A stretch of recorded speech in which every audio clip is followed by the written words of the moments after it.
ॐ सहनाववतु सहनौ भुनक्तु सह वीर्यं करवावहै तेजस्विनावधीतमस्तु मा विद्विषावहै। ओम शांति शांति शांति। मीमांसा दर्शन की 383वीं कक्षा। मीमांसा दर्शन के 10वें अध्याय का प्रथम पाद हम देख रहे हैं।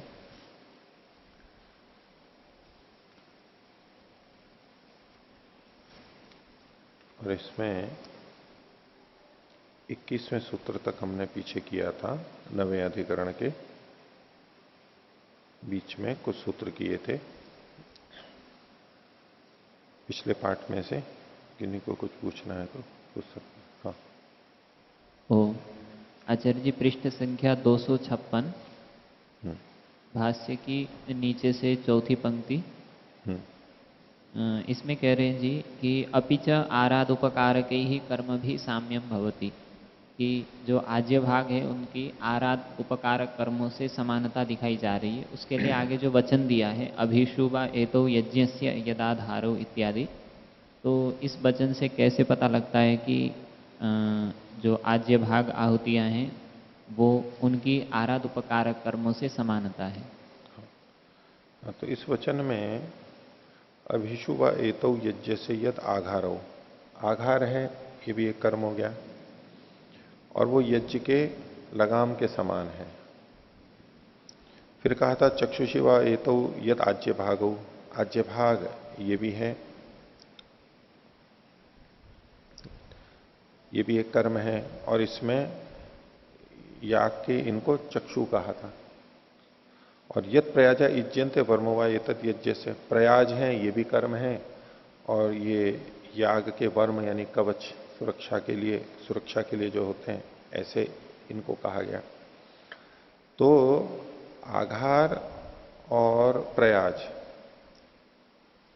ये तो आराध उपकारक होते हैं, ये पहले से सिद्ध है। और इनके साथ साथ इनको यज्ञ से कुछ न कुछ जोड़ के यज्ञ के अभिषु, यज्ञ के वर्म ये कहा गया है। और इन्हीं के बीच में आज्य भाग का भी ये वचन मिलता है, चक्षुवा एतो यद आज्य भागो। तो आराध उपकारक कर्मों के साथ में पढ़ा है, और जैसे उनको यज्ञ का अंग के रूप में, साधन के रूप में कुछ कथन किया, ऐसा आज्य भाग को भी किया है। ये समानता देख रहे हैं आप। और कुछ देखिए तो पाठ तो चलेगा 258वें पृष्ठ से 22वां सूत्र। अधिकरण ये था कि पशु पुरोडाश, यानी पशु के लिए जो पुरोडाश याग है, पशु के लिए जो पुरोडाश याग है, तो पशु पुरोडाश याग से पशु यागीय देवता संस्कारकत्वाधिकरणम। तो पशु याग के जो देवता हैं उनके संस्कार के लिए ये माना जाएगा। पशु याग में पुरोडाश याग है, और वो पशु यागीय देवताओं के संस्कार के लिए पुरोडाश याग जो है। तो देवताओं का संस्कार पक्ष सिद्धांति का है, और पूर्व पक्षी का मत है ये आराध उपकारक है। इस पक्ष में दोनों ने अपनी अपनी बातें तो रख दी थी, कुछ बातें रख दी थी। पूर्व पक्षी और अपनी बात को दूसरे तरीके से रख रहा है। 22वां सूत्र, गुणो वा स्यात् कपालवत अल्प विराम गुणभूत विकाराच। बोले ये जो कपाल के समान ये भी गुण के रूप में देखे जाएं देवता भी।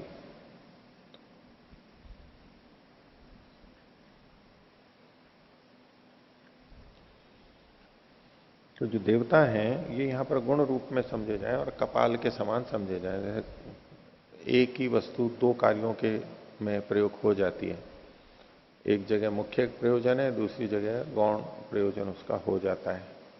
ऐसे देवता भी यहां पर होंगे। अभी भाष्य में बताएंगे क्यों ऐसा कह रहा है वो कि गुणभूत विकाराच विकाराच विकारत्वात्, इसका ये मतलब। तो गुणभूत का विकार होने से, भाष्य विशेष विवक्षया पुनस्तमेव हेतु व्यपदिशति। कुछ और कहना चाहता है पूर्व पक्षी, इसलिए उसी हेतु को फिर से प्रस्तुत कर रहा है। तो वापस शब्दे न पक्षम व्यावर्तयति थी, सिद्धांति का पक्ष हटा रहा है। तो गुण स्यात् देवता, गुणो वा स्यात्, तो गुण वा स्यात् देवता, देवता यहां पर गुण के रूप में हो जाएंगे। और ऐसा होने से एवं आराध उपकारकत्व प्रसिद्धिर अनुग्रहिष्यते। आराध उपकारक की जो प्रसिद्धि है, प्रसिद्धि मतलब ये कि जो अंग कर्म होते हैं वो आराध उपकारक होते हैं। एक सामान्य जो प्रसिद्धि है, पीछे भी जो इन्होंने कहा था कि प्रसिद्धि है यहां पर, एतद्धि कर्मणाम प्रसिद्धम कार्यम, पीछे भी कहा था। तो ये जो प्रसिद्धि है, आराध उपकारकत्व की प्रसिद्धि है, वो अनुग्रहित होगी। अनेक गुण भावश्च कपालवत भविष्यति। और अनेक गुण भाव का मतलब है ये इसके लिए भी है और उसके लिए भी है। ऐसे अनेकों का गुण भाव, गुण के रूप में होना अनेकों के लिए, इस प्रधान के लिए भी और उसके लिए भी है। तो एक ही लेकिन दो दो के लिए हो रहा है। इस दृष्टि से अनेक गुण भावश्च कपालवत भविष्यति, कपाल के समान हो जाएगा। वहां भी ऐसा संगत होता है तो यहां भी माना जा सकता है। कपालवत को खोल रहे हैं, यथा कपालम श्रपणे भी तुषोपवपने भी। ये कपाल है, श्रपण में भी काम आता है और तुष के उपवपन में भी, उनको तुषों को फेंकने में भी काम आता है, समेट करके। पीछे ये अधिकरण आया था 4-1-11-26 कि कपाल वैसे तो श्रपण के लिए है, पुरडाश को पकाने के लिए, लेकिन पकाने के बाद और फिर जो रखे रहते हैं उससे तुष को भी उठा करके फेंकना होता है, तो उसके भी काम में आ जाते हैं। तो ऐसे दो दो जगह काम आ जाता है। इसको ये कह रहे हैं कि अनेक गुण भाव होने। तो यथा कपालम श्रपणे भी तुषोपवपने भी, क्योंकि वहां पर वचन मिलता है ना अपने कपालेशु पुरोडाशम श्रपयति, तो श्रपण के लिए हो गया। और पुरोडाश कपाले न तुषान उपवपति, पुरोडाश कपाल से ही तुषों को का वाप करता है, उनको समेट के जो बचे हुए हैं वहां से हटाने के लिए उसको काम में लेते हैं। तो दो जगह काम में आ गया। तो एवं अग्नि सोमौ अपि अभिन्नौ पशु यागे पुरोडाश यागे च गुणभूतौ भविष्यतः। तो ये जो अग्निशोम देवता हैं ये अभिन्न होते हुए, पशु में भी वही हैं और पुरोडाश में भी वही हैं, दोनों पशु याग में भी पुरोडाश याग में भी वही हैं, ऐसा मानते हुए दोनों जगह गुणभूत हो सकते हैं, अलग अलग देवता की आवश्यकता नहीं है। एवं च सती, और ऐसा होने पर दार्श पौर्णमासिकयो अग्निशोमयोर गुण भावेन यागे द्वारभूतयोर धर्म अवनातः। ऐसा मानने पर ही दर्श पूर्ण मास वाले जो अग्निशोम देवता हैं उनका, जो कि याग में द्वारभूत हैं, उनका गुण भाव के रूप में धर्म कहा गया है। वो गुण है इस रूप में उनके लिए भी धर्म कह दिए जाते हैं। आमनातः, यहां अल्प विराम पूर्ण विराम हटाएंगे, यह गुणभूतयो एवं अविरोधे न भविष्यति। तो यहां पर भी ये जो गुणभूत हैं इनका भी अविरोध के रूप में हो जाएगा। इनको गुणभूत मान करके हम काम चला सकते हैं। इतर्था प्रधान भूतयो अन्य कार्योर न प्राप्नुयात। अगर ऐसा नहीं मानेंगे तो अन्य कार्यों में जो प्रधान भूत हैं उनको ये प्राप्त नहीं होंगे, ये धर्म प्राप्त नहीं होंगे। ये अनिष्ट को कह रहा है पूर्व पक्षी, अनिष्ट को कह रहा है। गुणभूत होंगे तो अविरोध रूप में हो जाएंगे और प्रधानभूत होंगे तो ये प्राप्त नहीं हो पाएंगे, ये अनिष्ट कहा। दृश्यते च अनिरुक्त सृष्टिकृति। और ये जो प्राप्ति दिखा रहा है गुणभूत होने से धर्मों की, जिसमें कह रहा है कि जो नहीं कहे गए हैं होते हैं वो भी चीजें हो जाती हैं, साक्षात नहीं कही गई होती हैं तो भी कहा हो जाती हैं। तो दृश्यते च अनिरुक्त सृष्टिकृत, सृष्टिकृत है जो नहीं कहा हुआ वो भी हो जाएगा, हो जाता है। तस्मादपि आराध उपक्रिया, इसलिए भी आराध उपकारक होंगे, कर्म के उपकारक होंगे। और इसमें एक प्रमाण दे रहा है, अपि च सौत्रामण्याम आश्विन सारस्वत सुत्रामा देवता केशु, सुत्रामा म में आ की मात्रा जोड़ लीजिए, पशुषु ऐन्द्र वारुण, व को व में आ की मात्रा, ऐन्द्र वारुण सावित्राः पुरोडाशाः पशु प्रकरणान नोत्कृष्यन्ते। ये इष्ट है, पूर्व पक्षी बोल रहा है। स्वत्रामण्याम, स्वत्रामण्य, सूत्रामन, स्वत्रामण्याम, इसमें ये 3 देवता बताए हैं।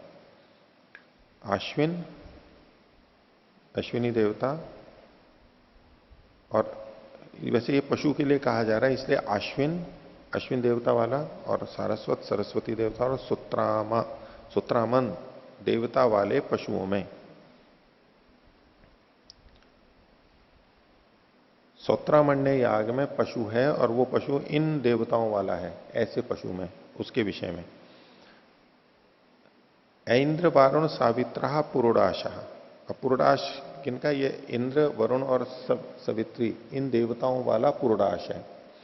तो ऐन्द्र वारुण सावित्र जो पुरोडाश है वो पशु के प्रकरण से न उत्कृष्यंते, ये पुरोडाश उत्कृष्ट नहीं होते हैं, यहां से उठ करके वहां पर नहीं जाते हैं, अपनी जगह पर ही रहते हैं। और संस्कार पक्ष उत्कृष्यरन, यदि इनको देवताओं के संस्कार के लिए माना जाए तो ये यहां से उत्कृष्ट होकर के पशु में जाएंगे, ये पुरोडाश वहां जाएंगे। संस्कार पक्ष में उत्कृष्ट होंगे, उत्कर्ष इनका होगा, तो ये अनिष्ट के रूप में कहा जा रहा है। पूर्व पक्षी इसको अनिष्ट कह रहा है, और पूर्व पक्षी अपने पक्ष में कह रहा है कि यदि यहां पर आराध उपकारक होंगे तो ये वहां पर उत्कर्ष को प्राप्त नहीं होंगे। तो कोई कहे कि भाई फिर इनका प्रयोजन क्या है? प्रयोजन आगे बताया, छिद्रापिदानार्थतायाश्च उक्तम अर्थवादत्व। और इनकी अर्थवादता जो कही गई है वो केवल छिद्र के अपिधान के लिए, छिद्रों को, न्यूनताओं को ढकने के लिए, केवल इतना ही इसका प्रयोजन है, ये अर्थवाद का प्रयोजन है। इसलिए उत्कर्ष करना ये आवश्यक नहीं है। अर्थवाद का है इसलिए इसका उत्कर्ष करना चाहिए, ये आवश्यक नहीं है। तस्मादपि आराध उपक्रिया, इसलिए भी आराध उपकारक इसको मानेंगे। ये जो सूत्रामन है ये इंद्र का विशेषण माना जाता है। सूत्रामन इंद्र का विशेषण। आगे, अपिवा शेष भूतत्वात् तत्संस्कार प्रतीयेत स्वाहाकारवत अंगानाम अर्थ संयोगा। शेष भूतत्वात् तत् को यहां पर जोड़ लेना। यहां तो वैसे एक ही सूत्र दिया है, लेकिन इसको भिन्न सूत्र भी मीमांसा कोश में बना है। अंगानाम अर्थ संयोगात, ये जो अंत का भाग है इसको अलग सूत्र बना करके उन्होंने लिखा है। यहां इकट्ठा ही पढ़ते हैं हम।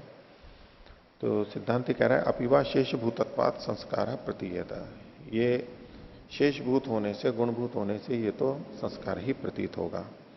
किस तरह से? स्वाहाकारवत, स्वाहाकार के समान। जैसे पीछे स्वाहाकार का कहा था वो देवता के संस्कार के लिए है, ना कि आराधोपकार के लिए, उसी को उदाहरण दिया। स्वाहाकारवत हेतु दिया अंगानाम अर्थ संयोगात, अंगों के अर्थ के साथ संयोग होने के कारण से। भाष्य, अभिवायति पक्ष व्यावृत्ति, पूर्व पक्ष को हटाया। न आराध उपकारकम कर्म, ये कर्म आराध उपकारक नहीं है। तत्संस्कार प्रतीयेत, उसका संस्कार यहां पर प्रतीत होगा। तो तत् का मतलब खोलते हुए कहा देवता संस्कार इति, देवता का संस्कार। कुतः, क्या आधार है इसको कहने का? तो शेष भूतत्वात्, श की जगह व, शेष भूतत्वात् देवताया प्रयोजनवत्वम, शेषभूत होने से देवता का प्रयोजनवत्व होता है, क्योंकि जो शेष होता है वो प्रयोजन वाला होता है, प्रधान के लिए होता है, यही उसकी प्रयोजनवत्ता होती है। तो शेष भूतत्वात् देवताया प्रयोजनवत्वम, उसकी प्रयोजनवत्ता है। तस्मात् यथा स्वाहाकार यजिर निष्प्रयोजन इति देवता संस्कार प्रतीयते एवं इहापि। तो जैसे स्वाहाकार यजी है, ये अधिकरण 7 की बात है पीछे, तो वो निष्प्रयोजन है वहां पर, इसलिए देवता संस्कार के लिए प्रतीत होती है। ऐसा ही यहां पर भी समझना चाहिए, ये भी देवता के संस्कार के लिए। आगे का अंगानाम अर्थ संयोगा, ये सूत्र का अंश है, इसी को आगे खोल रहे हैं। अर्थ का मतलब प्रयोजन, तो कहा अर्थेन प्रयोजनेन संयोग यह गम्यते वाक्येन। अर्थ से यानी प्रयोजन से इसका संयोग प्रतीत होता है वाक्य के द्वारा। तेन न आराध उपकारकम, द की जगह र कर लीजिए, तेन न आराध उपकारकम, इससे ये आराध उपकारक नहीं है, यहां प्रयोजन दिखाई दे रहा है। आराध उपकारके पे सामवायिकानी अंगानी वरियांसी भवंती। तो एक तो आराध उपकारक होते हैं और एक सामवायिक अंग होते हैं, उससे जुड़े हुए जो अंग होते हैं वो बलवान होते हैं, दोनों में देखा जाए, क्योंकि वो दूर जाकर के जुड़ता है। याग से सीधा जुड़ रहा है ये तो ठीक है, लेकिन दूर से जुड़ रहा है, और एक होता है निकट के, उनसे जुड़ना, तो वो बलवान होता है, उसी को मानना चाहिए। यदुक्तम, और जो आपने कहा था पीछे 19वें सूत्र में पूर्व पक्षी ने कहा था, उसको कह रहे हैं यदुक्तम, पूर्ण विराम को तो हटा लीजिए। यदुक्तम, जो आपने ये कहा था कि गुणभूत देवता के न तद्धित शब्दे न निर्देश है थी, यहां जो तद्धित शब्द से निर्देश है गुणभूत देवता वाले तद्धित से निर्देश है, यानी देवता यहां पर गुणभूत है।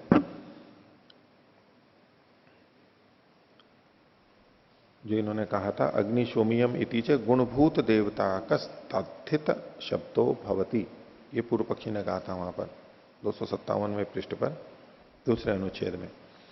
उसको उद्धृत करते हुए सिद्धांति उत्तर दे रहा है यदुक्तम गुणभूत देवता के न तद्धित शब्दे न निर्देशाय थी, कहते हैं प्रधान भूत देवता के नापि एवं जातीय के न शब्दे न संबंधे विधीयमाने निर्देशो भवती।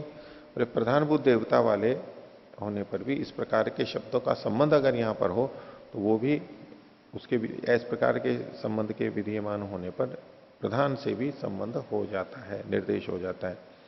अपिच दृष्ट कार्यम अदृष्टाद बलीय, दृष्ट कार्य की अपेक्षा नहीं, दृष्ट कार्य अदृष्ट कार्य की अपेक्षा बलवान होता है, यहां पर इसके दृष्ट कार्यता है।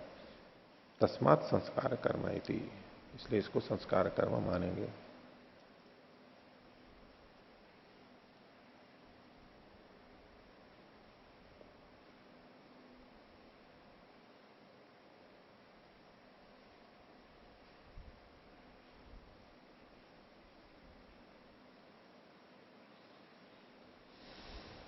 सोत्रामणि के लिए इसमें कहते हैं कि सूत्रे मणिवत, सोत्रामणि,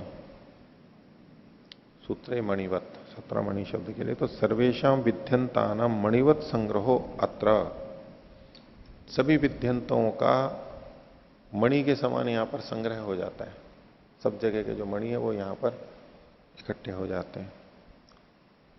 और सूत्रामन देवता जो है वो सुष्ठुत्रायते सूत्रामन, सूत्रामन अच्छी तरह से जो रक्षा करने वाला है। आगे 24वां सूत्र है सिद्धांति का, वृद्ध वचनम च विप्रतिपत्तौ तदर्थत्वात्। वृद्ध का वचन, वृद्ध क्षीणता को, हानि को या त्रुटि को कहते हैं, वृद्धि से उल्टा है, ये वृद्ध है, मतलब त्रुटि कम है। तो वृद्ध का जो वचन है वो विप्रतिपत्ति होने पर ही उसके लिए प्रयोजन वाला होता है। संस्कार कर्म है, इसकी पुष्टि के लिए इसको कह रहे हैं, अर्थवाद है ये। इतश्च संस्कार कर्म इति स्वत्रामण्याम पशुपुरोडाश देवता विप्रतिपत्तौ वृद्ध वचनम देवता संस्कारे एवं अवकल्पते। ये स्वत्रामणि में पशु पुरोडाश के देवता के भिन्न होने पर, उसकी विप्रतिपत्ति होने पर जो वृद्ध का वचन है, वचन अभी आगे बताएंगे, वो देवता संस्कार पक्ष में ही संगत होता है। पीछे जो हमने स्वत्रामणि का देखा था उसमें अश्विन, सारस्वत, अश्विनी देवता, सरस्वती और सूत्रामणि ये देवता थे, और इधर पुरोडाश में इंद्र, वरुण और सवित्री देवता थे। तो ये देवता की विप्रतिपत्ति यानी भिन्नता है। तो सूत्रामणि में पशु पुरोडाश के देवता की विप्रतिपत्ति होने में जो वृद्ध का वचन है वो देवता संस्कार पक्ष में ही घटता है, कि उन देवताओं के, भिन्न देवताओं के आने पर कमी हो गई। इसका मतलब है कि देवताओं के ठीक रहने पर संपन्नता रहती है, वृद्धि रहती है, यथावत रहता है। यानी तो उसका संस्कारों पे उन देवताओं का वहां पर प्रभाव पड़ रहा है, देवता का संस्कार वहां पर प्रभावित कर रहा है। तो वचन आगे बताया, यद्वै सौत्रामण्याम वृद्धम वृद्धम वृद्धम तदस्याह समृद्धम। जी सौत्रामणि में ये जो दोष है कि भिन्न देवता वाले हो जाते हैं, ये बोले यही इसकी समृद्धि है। किसी की अवनति ही उसकी विशेषता है। विपरीत कथन है, किसी की अवनति ही उसकी समृद्धि कहलाएगी। अब देखने की दृष्टि है, अब दो जनों में संघर्ष हो रहा है, एक जना झुक गया, तो झुक गया तो नीचे हो गया ना वो, दूसरे को जीत जाने दिया, ठीक है चलो आप जीतो, आपकी इच्छा अनुसार, चलो मैं छोड़ देता हूं अपनी बात। तो दिखने में कौन जीता है, इसकी कमी हो गई ना, उसकी बात नहीं मानी गई, दूसरे की बात हो गई। तो उसका वो झुकना ही उसकी समृद्धि भी कहलाता है।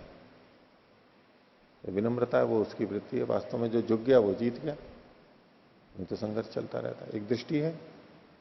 तो यहां भिन्न भिन्न देवताओं का आना, विपरीत देवताओं का आना, वो अपने आप में दोष होते हुए भी ये उसका है कि वो फिर भी उसमें सामंजस्य कर लेता है। जैसे भारत के लिए लोग बात कहते हैं, इसमें बहुत सारी संस्कृतियां और इधर उधर देश की सभ्यताएं आई और इसमें मिल गई। एक दृष्टि से देखेंगे तो ये परिशुद्ध नहीं रही, विकृत हो गई। ये कहेंगे ना विकृत हो गई है, इसमें ये भी आ गया वो भी आ गया, बहुत सारी चीजें आ गई, ये दोष के रूप में। और इसी को उसकी समृद्धि के रूप में भी कहा जाता है कि इसमें देखो सबको समावेश करने वाली शक्ति है। दृष्टि की बात है। तो जिसको कमी कहा जा रहा है वो उसकी समृद्धि है, उसकी वृद्धि यानी उसकी श्रेष्ठता है। यद्वै सौत्रामण्याम वृद्धम तदस्याह समृद्धम यद अन्य देवत्याह परशु पुरोडाशा भवंती। तो यही तो त्रुटि है, यही समृद्धि है। क्या कि अन्य देवता वाले पशु पुरोडाश इसमें होते हैं। इसके अपने पशु देवता अलग हैं, पशु के देवता अलग हैं, लेकिन जो पशु पुरोडाश वहां पर आ रहा है वो भिन्न देवता वाला है, लेकिन फिर भी वहां पर आ जाता है। तो यद अन्य देवत्याह पशु पुरोडाशा भवंती अन्य देवत्याह पशवः। तो भिन्न देवता वाले पशु पुरोडाश होते हैं और भिन्न देवता वाले पशु होते हैं। इति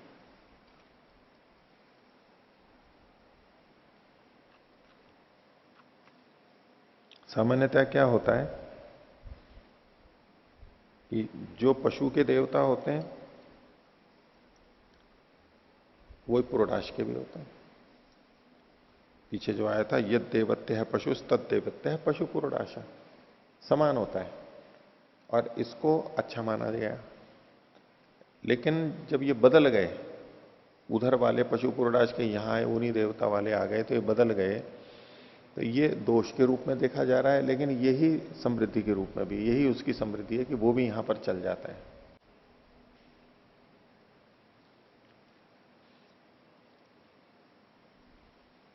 आगे गुणेशु अपि इति चेत, ये पूर्व पक्षी का सूत्र है। तो भाष्य देखिए पहले, एवं चेत पश्यसी संस्कार पक्षे वृद्ध वचनम अवकल्पते इति। ये जो पीछे वृद्धि वाला वचन था, त्रुटि वाला वचन था, वो सिद्धांति के प्रधान वचन, इन देवताओं को प्रधान मानने से सिद्ध हो रहा था। पूर्व पक्षी गुण वचन मान रहा था, सिद्धांति इनको मुख्य वचन मान रहा था। तो पूर्व पक्षी ये कह रहा है कि इनको गुण मानने पर भी ये वृद्ध वचन तो संगत हो जाएगा। आप ही के प्रधान मानेंगे तभी संगत होगा, नहीं तो कहते हैं गुणे अपि इति चेत, गुण में भी ये तो संगत हो जाएगा, देवताओं को गुण मानेंगे तो एवं चेत पश्यसी संस्कार पक्षे वृद्ध वचनम अवकल्पते थी। संस्कार पक्ष ये है सिद्धांति वाला पक्ष, इसी में ये वृद्ध का कथन संगत होता है। जो ऊपर यद वही सौत्रामण्याम वृद्धम ये जो वचन है तन्ना, ये ठीक नहीं है। संस्कार पक्षे भी वृद्ध वचनम नावकल्पते है। तो बोले कि वास्तव में संस्कार पक्ष में भी ये वृद्ध वचन संगत नहीं होता है। प्रधान जब मानेंगे, नहीं गौण जब मानेंगे तब भी संगत नहीं होगा। और आप जो कह रहे हो संस्कार पक्ष जिसमें प्रधान मानते हैं, संगत तो वहां पर भी आपके भी संगत नहीं हो रहा है, ये कह रहे हैं। संस्कार पक्षे भी वृद्ध वचनम न अवकल्पते। क्यों? नहीं तत्र किंचित वृद्धम विप्रतिपन्न देवता कई एव पुरोडाशय तत्कर्म समृद्धतरम भवती। तो पहला तो कहा नहीं तत्र किंचित वृद्धम, कोई वहां पर त्रुटि है या क्षीणता, ये तो कुछ हुआ नहीं वहां पर कि जिसकी की समृद्धि के लिए आप समृद्धि का कथन करते हुए अर्थवाद करें, वहां कुछ कमी तो है नहीं। नहीं तत्र किंचित वृद्धम। और विप्रतिपन्न देवता कही रहे वह पुरोडाशी, और जो पुरोडाश हैं वो भिन्न देवता वाले हैं, उनसे भी तत्कर्म समृद्ध तरम भवती, वो कर्म समृद्ध हो जाता है, ऐसी भी कोई बात नहीं है। उससे कुछ वहां पर विशेषता आ जाती हो। जो आप कह रहे हो कि समृद्ध हो रहा है, तो उससे वहां क्या समृद्धि आ रही है? कुछ भी नहीं। एवं ही आह, जैसा कि कहा है, यद अन्य देवत्या पुरोडाशा भवंती अन्य देवत्या पशव इति तदस्याम समृद्धम भवती। ये जो कहा उसके बारे में कि भिन्न देवता वाले पुरोडाश होते हैं और भिन्न देवता वाले पशु होते हैं, तो तदस्या समृद्धम भवती, यही इसकी समृद्धि है। बाकी जगह तो एक जैसे होते हैं, तो यही इसकी समृद्धि है। यश्च उभयो पक्षयोर दोषः, और जो बात दोनों ही पक्षों के लिए दोषप्रद होती है, न तम एकश्चोद्यो भवती, तो न तम एक, तो या तो तेन लेंगे, न तेन एकश्चोद्यो भवती, कि उससे एक पे आक्षेप नहीं लगाया जा सकता है। तो दोनों में दोष है, तो आप मेरे में दोष दिखा रहे हो, पूर्व पक्षी कह रहा है ये तो आप में भी घटता है, इसलिए ये दोष दिखाना आपका ठीक नहीं है। यथई वही संस्कार पक्षे वृद्ध वचनम अर्थवाद एवं इतरस्मिन अपि पक्षे अर्थवादो भविष्यति। तो संस्कार पक्ष में ये जो वृद्ध वचन है, ये अर्थवाद के लिए है। वास्तव में कोई न्यूनता नहीं होती है वहां, लेकिन उसकी श्रेष्ठता को बताने के लिए कह रहे हैं। इसलिए इसी तरह से दूसरे पक्ष में, यानी आराध उपकारक मानने पर भी ये अर्थवाद तो हो जाएगा। इस पे सिद्धांति कहता है 26वां सूत्र, न असंहानात कपालवत। असंहान होने से, न तो निषेध कर रहा है कि ये ठीक नहीं है, तो असंहान होने से, इकट्ठा ना होने से, कपाल के समान।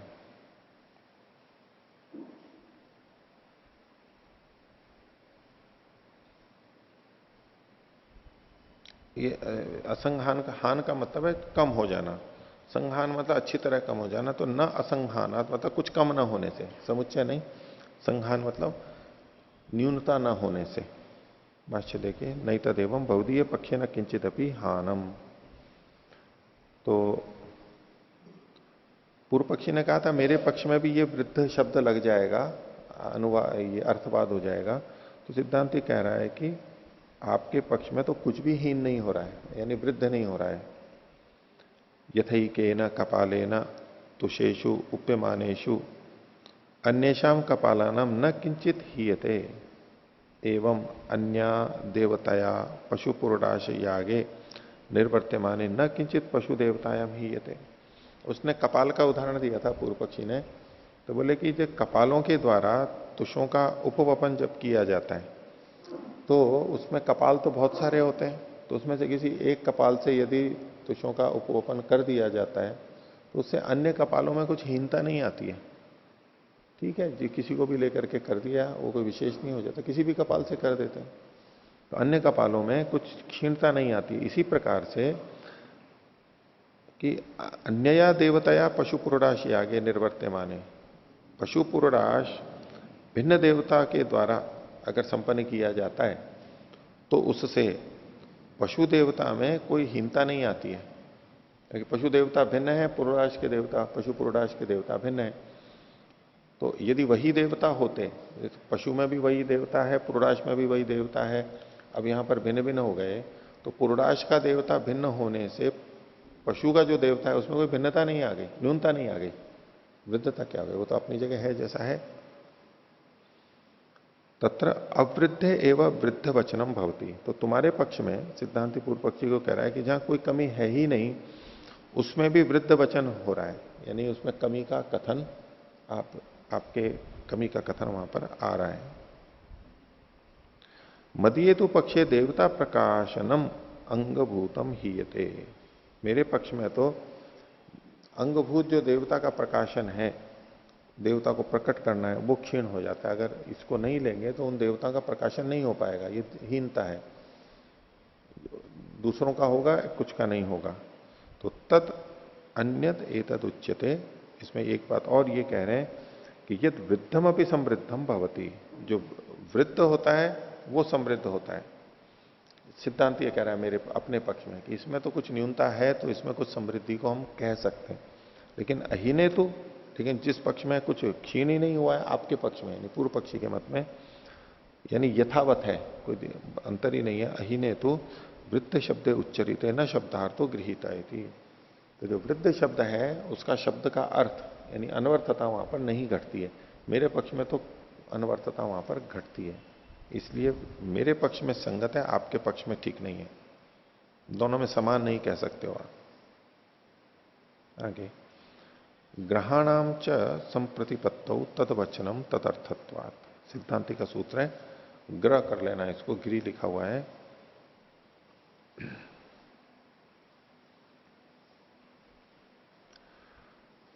तो अब इससे सिद्धांति फिर कहना चाहता है कि ये भी पूर्णाश भी तदर्थ होंगे, संस्कार के लिए होंगे।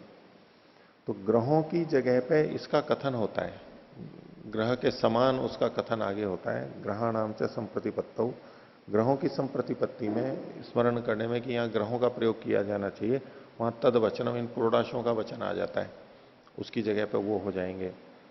क्यों हो जाता है? तदर्थत्वात्, ये भी उसी प्रयोजन वाले हैं, यानी ये भी संस्कार कर्म है। तो जैसे ग्रह देवताओं के संस्कार के लिए होता है और उसकी जगह पे पूर्णाश का कथन किया गया है, तो पूर्णाश भी संस्कार के लिए ही है। इसके लिए एक ये उदाहरण दे रहा है, क्योंकि पूर्णाश और ग्रह की समानता का वचन यहां पर दिखाया गया है। भाष्य देखिए, इतश्च संस्कार कर्म इति सौत्रामण्याम संप्रतिपन्न देवताकेशु ग्रहेशु तत्वचनम भवति।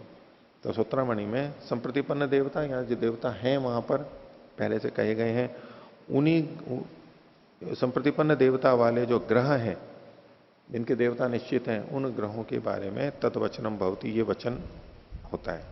तो तदवचनम भवति सूत्र में जो तदवचन है लिखा है वो, इसी को इन्होंने आगे खोल दिया पुरोडाश वचनम। ग्रह की जगह पे वहां पर पुरोडाश का कथन मिलता है, वो आगे बता रहे हैं। विपरीत अल्प विराम में लीजिए, नैतेषाम पशूनाम पुरोडाशा विद्यन्ते ग्रह पुरोडाशा ही एते पशवा इति। इति के बाद पूर्ण विराम लगा लीजिए। नैतेषाम पशुनाम, इन पशुओं के पुरोडाशा विद्यन्ते, पुरोडाश नहीं है, इन पशुओं के पुरोडाश नहीं है। फिर क्या होता है कि ग्रह पुरोडाशा ही एते पशवा, ये जो पशु हैं ग्रह रूपी पुरोडाश वाले हैं, ग्रह ही हैं और वही इनके पुरोडाश हैं। तो ग्रह और पुरोडाश को समान रूप से कथन किया गया। वास्तविक पुरोडाश नहीं है, और जो ग्रह है वही वहां पर पुरोडाश के रूप में माने जाए। ग्रह पुरोडाशा ही एते पशवा इति।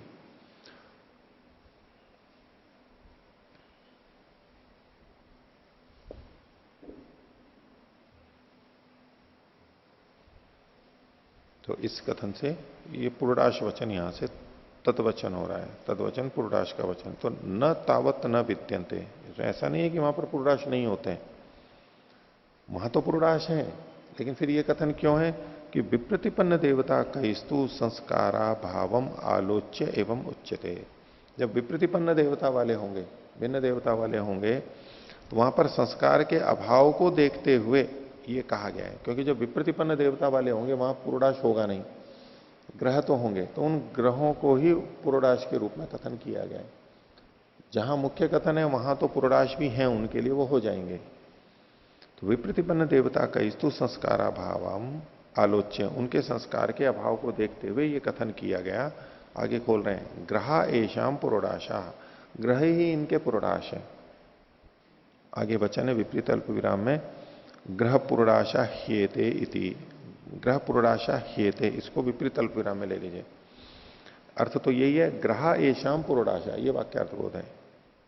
तो पूर्व पक्षी कहता है किम तेषाम पुरोडाश ही सामान्यम, इन ग्रहों का पुरोडाश के साथ क्या सामान्यता है, क्या समानता है?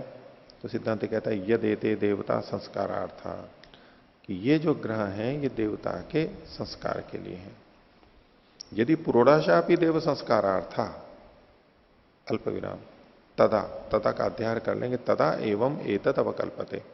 ये जो तुलना यहां पर बताई गई है ये तब संगत हो सकती है जब पुरोडाश भी देवता के संस्कार के लिए हो। ग्रह तो देवता के संस्कार के लिए ये निश्चित है, तो यहां पर तुलना दिखाते हुए ये इस बात की पुष्टि कर रहे हैं कि पुरोडाश भी देवताओं के संस्कार के लिए, तस्मात संस्कार पक्ष एवं श्रेयान, यही सिद्ध होता है, संस्कार पक्षी ठीक है। आगे सिद्धांति कहता है ग्रह भावे च तत्वचनम, ग्रहा आ की मात्रा जोड़ लेना,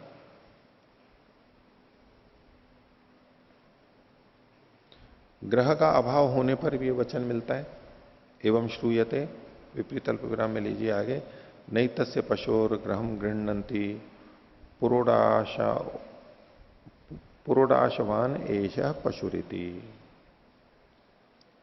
बंद कर लीजिए कि इस पशु का, ये कहीं और का वचन है कि नहीं तस्य पशोर ग्रहम गृहणंती, इस पशु के लिए ग्रह नहीं लेते हैं, सामान्यतः लेते हैं। क्यों?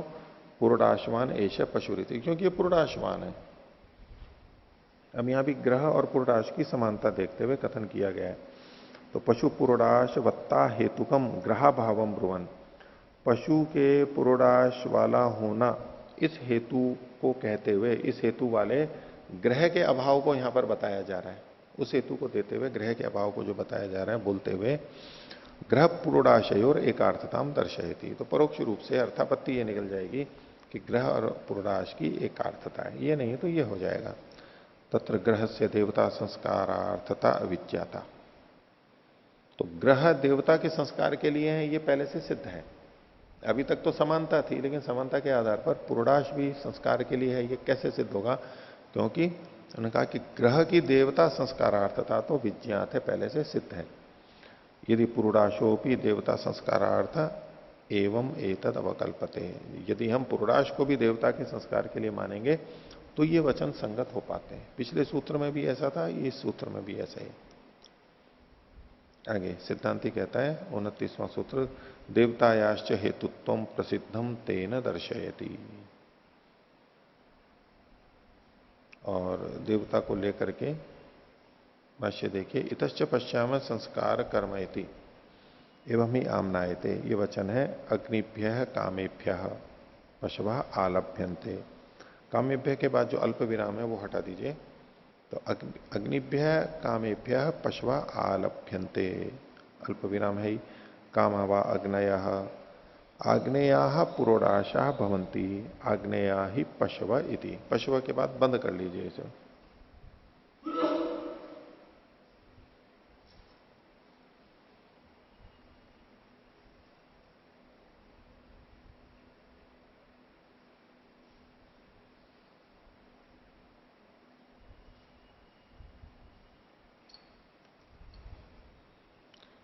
तो इसमें क्या कहा इन्होंने, अग्निभ्य कामेभ्य पशवा आलभ्यन्ते, तो अग्निभ्य कामेभ्य इनमें विशेषण विशेष्य है, उसके लिए पशुओं का आलंबन किया जाता है। अब अग्निभ्य कामेभ्य ये विशेषण विशेष्य बनाया, तो उसके इस प्रश्न के लिए कामावा अग्नय,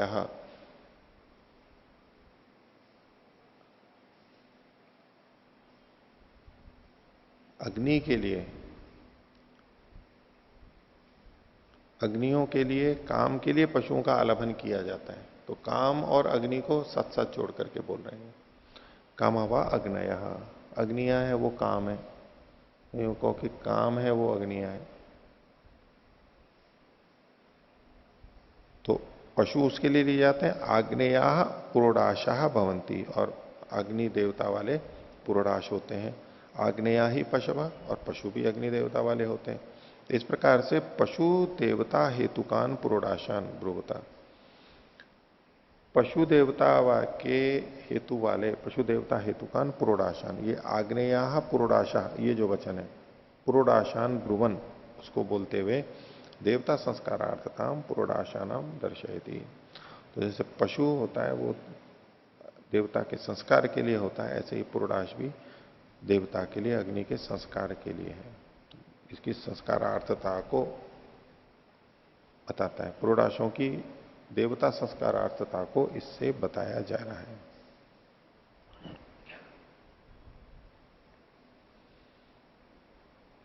तो कामना होती है तो अग्नि हो जाती है, इच्छा जग जाती है। कामना इच्छा, तो कई जने कहते हैं इसमें तो कोई काम करने की आग ही नहीं है, आग ही नहीं है। तो तड़प होती है ना कार्य करने के लिए, ये कर दूं वो कर दूं, ये करना चाहिए, अब ये करना है, बोले कोई आग ही नहीं है करने के लिए। मेरे तो कोई कामना ही नहीं है उसको कि ये हो जाए ये हो जाए, ठीक है जो हो गया है, कोई बात नहीं है। तो वो काम और अग्नि इसको समान रूप से देखते हैं। तो कामना आते ही अंदर आग जल जाती है, कामना के आते ही आग जल जाती है, और आग जल जाती है तो व्यक्ति फिर वो गर्म होता है, फिर कुछ कार्य करता है। ये तो गतिशील कहां से होगा, बिना ऊर्जा के चलेगा कैसे, काम के कार्य कैसे करेगा। तो बिना, अगर इच्छा नहीं है तो बिना इच्छा के तो व्यक्ति बिना साकल के भी बैठा ही रहता है। इच्छा ऐसा बंधन है, वो श्लोक है ना, इच्छा ऐसी साकल है, बंधन है कि जिसके डल जाने पर व्यक्ति भागता रहता है। सांकल से भागना नहीं चाहिए, सांकल से तो बंधना चाहिए, लेकिन इच्छा ऐसी सांकल है कि वो बंध जाती है तो व्यक्ति भागता रहता है। और उस सांकल के खुल जाने पर अब भागना चाहिए, लेकिन वो मतलब रुक जाता है, भागता नहीं, एक जगह ठहर जाता है। ऐसी विचित्रता है। आगे 30वां सूत्र सिद्धांति का है, अविरुद्धोपपत्ति ही अर्थापत्ते है श्रितवत गुणभूत विकार स्यात्। अविरुद्ध उपपत्ति मतलब गलत अर्थ ना लेना। ये जो सिद्धांति बोले मैं जो अर्थ ले रहा हूं वो अविरुद्ध उपपत्ति है, यानी संगत है, अर्थ है, क्योंकि अर्थापत्ति के कारण से।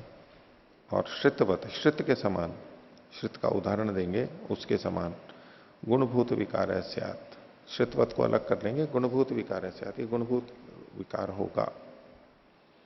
अतः यद उत्तम गुणभूतयोर धर्म प्रधान भूतयो अग्निशोमयोर न स्यादिति। पूर्व पक्षी ने कहा था ये पीछे 25वें सूत्र में, गुणे अपीति चेत, तो उसको कह रहे हैं कि यद उत्तम जो आपने कहा था गुणभूतयोर धर्म प्रधान भूतयो अग्निशोमयोर न स्यादित। प्रधान भूत अग्निशोम का नहीं होगा, गुणभूत इन देवताओं का ही होगा, जिस पे उच्चते सिद्धांति कह रहा है अविरुद्धा प्रधान भूतयो अपि। एक नय को काट देना यहां पर, प्रधान भूतयो अपि अग्निशोमयोर धर्माणाम उपपत्ति ही। तो बोले प्रधान भूत इन अग्निशोमीय में भी धर्मों की उपपत्ति अविरुद्ध है, निषिद्ध नहीं है, संगत है। कुतः अर्थापत्ते है प्रधान भूतौ अपि प्राकृतम कार्यम याग निर्वृत्तिम कुर्वाणौ द्वार भूतौ इति धर्मैर्योक्ष्येते श्रितवत्। अर्थापत्ति के होने से, अर्थापत्ते है प्रधान भूतौ अपि, देवता प्रधान भूत होंगे तो भी प्राकृतम कार्यम याग निवृत्ति, जो प्रकृत कार्य है याग को संपन्न कराना, उसको करते हुए ये दोनों द्वार भूतौ, उसके साधन रूप में होते हुए धर्मैर योक्ष्यते, धर्मों के साथ में जोड़ दिए जाएंगे, धर्म इसमें भी जुड़ जाएंगे, क्योंकि प्रधान कर्म को करते हैं इसलिए धर्म भी उसमें जुड़ जाएंगे। तो इसके लिए उदाहरण दिया श्रितवत, श्रित के समान, तथा, तथा यथा।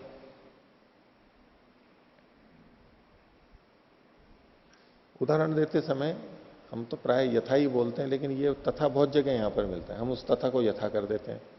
नहीं हो सकता तथा ही बोला जाता हो, तथा वैसा ही, देखो ये वैसा यहां पर है। एक तो हम यथा कहें कि जैसे ये, जैसे ये वैसे ये, तो दृष्टांत को हम जैसे बोलते हैं और हमारा दृष्टांत है उसको हम वैसे बोलते हैं। इसको उलट करके कहेंगे तो जो दृष्टांत है उसको कहेंगे जैसे ये कैसे, वैसे उसकी तरह से। तो तथा वैसे ये है ऐसे, वैसे वो भी है, इस तरह से भी बोलने में आ रहा है। ये तो यथा कर लीजिए, यथा श्रिते चरुम दधस चरुमिति, इनको विपरीत अल्प विराम में ले लीजिए, पीछे जो ये प्रसंग आया था। तो प्रधानार्थे दधिश्रिते प्रणीता कार्यम कुर्वाते इति धर्मैर्युच्येते। बोले ये जो दधि और चरु है नहीं, दधि और श्रित, श्रित का मतलब ये तो गर्म दूध, श्रित और दधि की बात है। ये प्रधानार्थ है दधि श्रित, दधि और श्रित प्रदान के लिए होने पर भी प्रणीता कार्यम कुर्वाते, प्रणीता के कार्य को करते हैं। प्रणीता जल का कार्य क्या, श्रपण का कार्य। इति धर्म युज्य थे, इस प्रकार वो धर्मों से युक्त हो जाते हैं। यद्यपि प्रधानार्थ है लेकिन श्रपण के धर्मों को से वहां पर युक्त हो जाते हैं। पीछे जो हमने देखा था उसमें दोनों तरह की बातें थी। दधि और श्रित में प्रदेय के धर्म आते भी हैं कहीं और कहीं नहीं भी आते हैं। ये उदाहरण उन जगहों वाला है जहां पर कि धर्म आते हैं। 9वें अध्याय के अंत में हमने देखा था, चौथे पाद में। आगे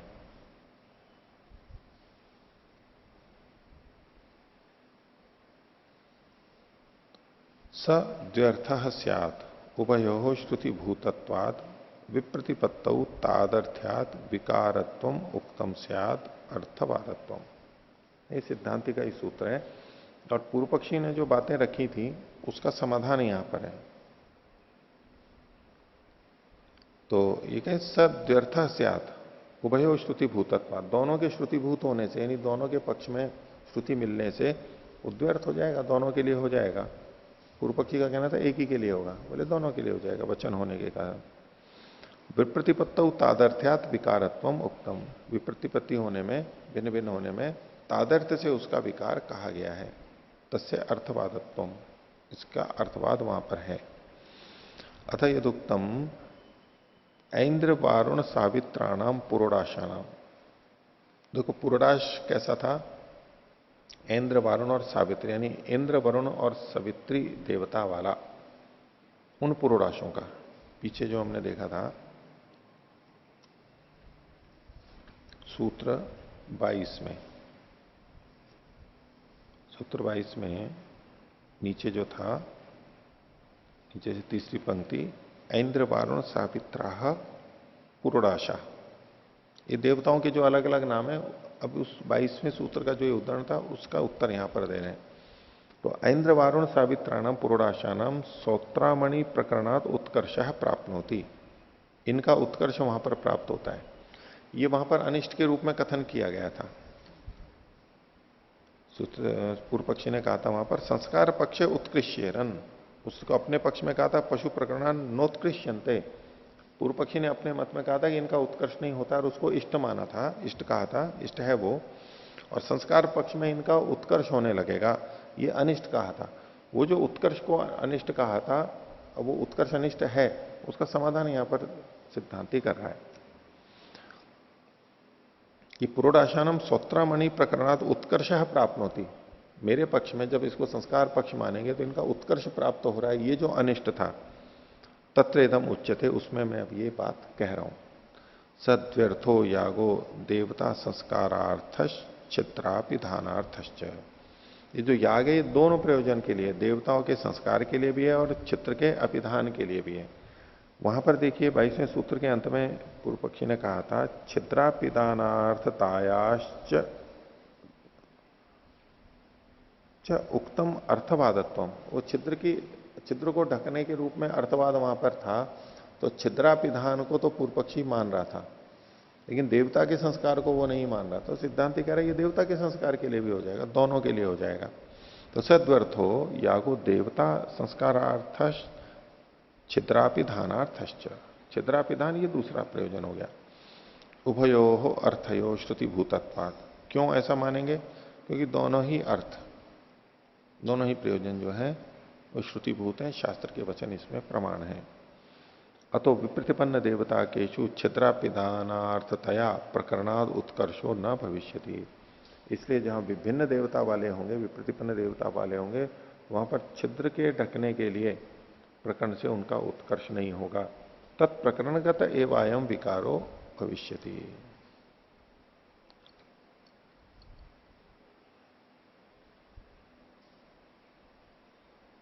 तत्प्रकरणगत एव अयम विकारो भविष्यति।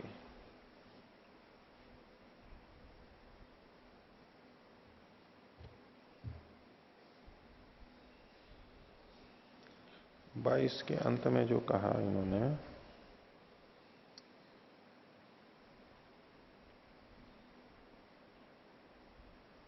नहीं, इसके आगे वाला है। तो छिद्रापिदानार्थया प्रकरणाद उत्कर्षो न भविष्यति तत्प्रकरण गत एवायम विकारो भविष्यति। उसी प्रकरण में रहेगा ये, जो परिवर्तन होगा ये उसी प्रकरण में रहेगा, और जगह नहीं जाएगा। आगे, तस्यापि उक्तम अर्थवादत्वम इति। ये जो विपरीत अल्पविराम में लीजिए, ये पीछे इन्होंने 22वें सूत्र के अंत में कहा था, तस्यापि उक्तम अर्थवादत्वम इति छिद्रापिदानार्थतायाश्च उक्तम अर्थवादत्वम। तो तस्यापि उक्तम अर्थवादत्वम इति यद उक्तम तत्रेदम उच्यते। पूर्व पक्षी ने यह कहा था कि छिद्र पिधान में ही इसकी अर्थवादता है, संस्कार में नहीं है। तो इसके लिए सिद्धांति कह रहा है, आगे 32वां सूत्र है, विप्रतिपत्तौ तासाम आख्या विकार स्यात्। विप्रतिपत्ति जो होगी, यानी देवताओं की भिन्नता होगी, तो उसमें आख्या का विकार हो जाएगा, नाम का परिवर्तन मानेंगे, देवता के अलग अलग नाम हो जाएंगे वहां पर। देवता वही रहेंगे, देवताओं के नाम बदल जाएंगे केवल, ऐसा मान करके ये कह रहे हैं 32वां सूत्र। तो एवं तरही अनेन प्रकारेण प्रकरणात अनुत्कर्ष। बोले इस प्रकार से भी प्रकरण से उत्कर्ष नहीं होगा, क्योंकि प्रकरण से उत्कर्ष होना अनिष्ट है। पूर्व पक्षी ने अनिष्ट दिखाया था, वो अनिष्ट है भी। तो कहते हैं प्रकरण से उत्कर्ष नहीं होगा, समाधान दे रहे हैं कैसे नहीं होगा। एवं तरही अनेन प्रकारेण प्रकरणाद अनुत्कर्ष। ऐसे करेंगे तो प्रकरण से उत्कर्ष भी नहीं होगा, संस्कार पक्ष भी माना जाएगा और उत्कर्ष भी नहीं करना पड़ेगा। देवता संस्कार तावत प्रकरणात उत्कर्षेण न शक्यते बाधितुम। ये जो देवता का संस्कार है, ये प्रकरण से उत्कर्ष के द्वारा बाधित नहीं किया जा सकता। प्रकरण से जो उत्कर्ष हो रहा है, इस हेतु से आप देवता के संस्कार को बाधित नहीं कर सकते। क्यों? तत्र सौत्रामण्याम संप्रतिपन्न देवता का एव चोदकेन पुरोडाशा प्राप्त। तो सौत्रामणि में जो संप्रतिपन्न देवता वाले हैं, वो ही चोदक वचन से उनको पुरोडाशों की प्राप्ति हुई थी। ये जो पुरोडाश है, संप्रतिपन्न देवता वाले जो पुरोडाश हैं, वो चोदक वचन से प्राप्त हुए थे। जो उनके देवता हैं वो ही प्रकृतिवत विकृति कर्तव्य। तत्र इंद्रादय शब्द पशु देवता नाम एवं वाचका। तो वहां पर जो इंद्र आदि शब्द हैं, यानी इंद्र, वरुण और सवित्री, पीछे जो ये पुरोडाश के लिए कहे गए थे ना, वो तो तत्र इंद्रादय शब्द पशु देवता नाम एवं वाचका। पशु देवता थे, पशुओं के देवता तीन कौन से थे? अश्विन, सरस्वत, अश्विन, सारस्वत और सूत्रावन, ये थे पशु के देवता। और इंद्र, वरुण और सवित्री थे ये पुरोडाश के देवता। तो उसके संदर्भ में ये कह रहे हैं, तत्र सौत्रामण्यम संप्रतिपन्न देवता का चौथके ने पुरोडाश प्राप्त। आगे, तत्र इंद्रादय शब्द पशु देवता नाम एवं वाचका। तो इंद्रादि जो तीन देवता थे जो कि पुरोडाश से जुड़े हुए थे, वो पशु वाले देवताओं के ही वाचक हैं। नाम तो बदल रहा है लेकिन उन्हीं के वाचक हैं। कथम? तो बोले एक देशा ही तेषाम इमे वर्णांतर सहिता उच्चरिता इति गम्यते। तो ये उनके एक देश के रूप में वर्णांतर सहित उच्चरित हैं, थोड़ा सा बदलाव है। शक्नुवंती ही एक देश समुदायिन समुदायम प्रत्याय समुदायार्थान गमयितुम। तो जो एक देश होते हैं, जो समुदायीन होते हैं, समुदायिन यानी समुदाय वाले एक देश, वो समुदाय को जना करके समुदाय के अर्थों को प्राप्त करा दे। समुदायम प्रत्याय समुदायार्थान, समुदाय के अर्थ को जना देते हैं। जैसे कि यथा गव्यादय, गाव्यादय, गावी आदि।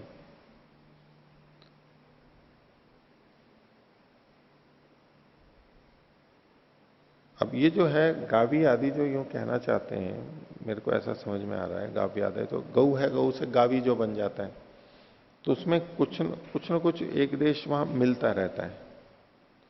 वर्णांतर सहित उच्चरित होते हुए भी एक देश से वो उसके अर्थ को बता देते हैं, यानी गाय के अर्थ को बता देते हैं, लोक में प्रचलित है।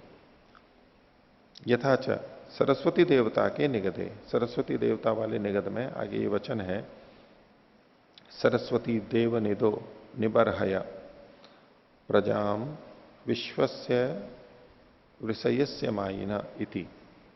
ये ऋग्वेद का मंत्र है 6:61-3। तो यहां पर कह रहे हैं इति वृषय शब्दों बृहत शब्दार्थम गमयति। वृषय शब्द बृहत इस शब्द के अर्थ को बताता है।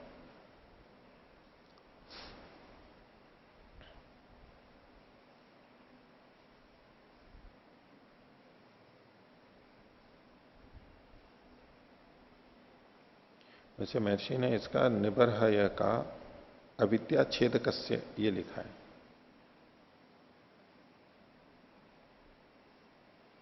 नहीं, वृषयस्य का, वृषयस्य का जो अर्थ इन्होंने बृहत शब्दार्थक लिखा है ना, उसका अविद्या छेदकस्य, वृषयस्य यानी अविद्या छेदकस्य।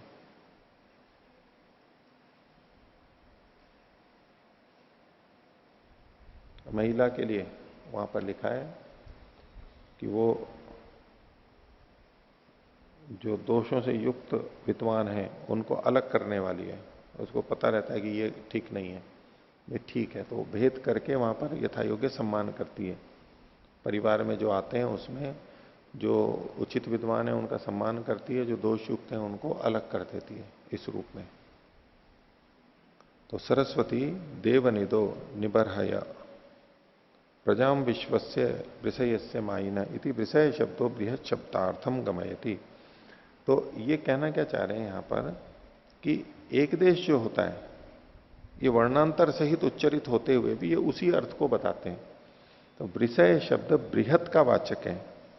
तो विषय में बृहत, ब्री जो है वो समान है, बाकी कुछ बदल गया है, वर्ण बदल गए हैं, लेकिन वो एक देश भी उस पूरे समुदाय के अर्थ को बताने वाला हो जाता है। ऐसा कुछ निरुक्त की शैली जैसा कर रहे हैं। विषय शब्द बृहत का वाचक है। तो कहते हैं, पूर्व पक्षी पूछता है किमर्थम पुनर्एवं कल्पते, ये क्यों कल्पना आप कर रहे हो? कल्पना मतलब क्या हुई कि जो पशु के देवता थे वो 3 अलग नाम के थे, पुरुडाश के अलग थे। अब ये कह रहा है कि वो पुरुडाश के देवता पशु के देवता के ही वाचक हैं और वो शब्दों की वर्णों की समानता देख देख करके ऐसा बोल रहे हैं। तो बोले कि ये करने की आपको क्या जरूरत है, ये क्यों कल्पना करो? किमर्थम पुनर्एवं कल्पते। तो सिद्धांत कहता है ये तो देवतांतराणी पशु देवता संस्कारेतु कार्थेशु यागेशु प्रत्यायमानानि अनर्थकानि भवयो, प्रत्यायमानानि अनर्थकानि भवयो। क्योंकि नहीं तो देवतांतराणी प्रत्यायमानानि अनर्थकानि भवयो, जो भिन्न देवता हैं जो जनाते हुए हैं वो अनर्थक हो जाएं, अनर्थक हो जाएं। पशु देवता संस्कारार्थेशु यागेशु, पशुओं की, पशु देवता के संस्कार के लिए किए जाने वाले जो याग हैं उनमें जो भिन्न देवता है, यानी पूर्णाश वाले जो देवता है वो अर्थ जताते हुए अनर्थ का, नहीं तो वो अनर्थकानी भाई, वो अनर्थ हो जाएंगे। अब जो ये पहले वाले देवताओं को ही कहने वाले होंगे तो सार्थक हो जाएंगे। तस्मात् पशु देवता नाम आख्या विकारा पुरोडाश देवता शब्द। इसमें ये कह रहे हैं कि पशु देवताओं के नामों, पशु देवता नाम आख्या विकारा, उनके आख्या का विकार है, यानी संज्ञा का ये विकार है। कौन? पुरोडाश देवतावाची जो शब्द हैं वो, पुरोडाश देवतावाची शब्द पशु देवता वालों के जो नाम हैं उन्हीं के विकार हैं, बस बदलाव करके वो शब्द हैं, बाकी वो उन्हीं देवताओं को कह रहे हैं। इस तरह से भी एक इन्होंने समाधान किया। तो आज का पाठ तो इतना ही रखते हैं। प्रणाम।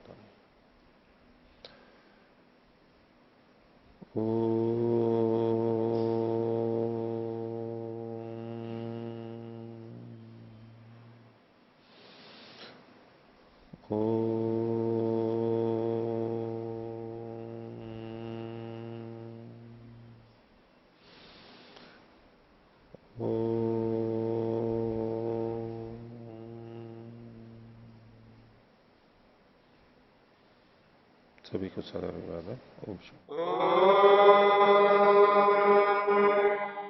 द्यो शान्तिरन्तरिक्षं शान्ति पृथिवी शान्तिरापः शान्तिरोषधयः शान्तिः वनस्पतयः शान्तिर्विश्वे देवा शान्तिर्ब्रह्म शान्ति सर्वं शान्ति शान्तिरेव शान्ति श्यामा शान्तिरेधि